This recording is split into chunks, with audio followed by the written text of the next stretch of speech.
Presiden Emmanuel Macron tiba di Hotel des Invalides sebelum menyambut Presiden Komisi Eropa Ursula von der Leyen, Presiden Dewan Eropa Antonio Costa, serta sejumlah pemimpin Eropa lainnya.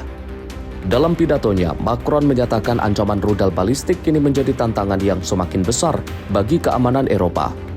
Menurutnya, negara-negara Eropa harus memperkuat kemampuan pertahanan dengan memanfaatkan pengalaman dan keahlian yang dimiliki Ukraina. Dalam pertemuan tersebut, para pemimpin Eropa juga meluncurkan koalisi rudal anti-balistik. Inisiatif ini bertujuan meningkatkan kemampuan Eropa dalam menghadapi ancaman rudal balistik melalui pengembangan sistem pertahanan bersama. Aliansi ini juga dibentuk untuk memperkuat dukungan militer dan keamanan bagi Ukraina, sekaligus mempersiapkan jaminan keamanan jangka panjang bagi negara tersebut. Tim redaksi Sinpo TV melaporkan.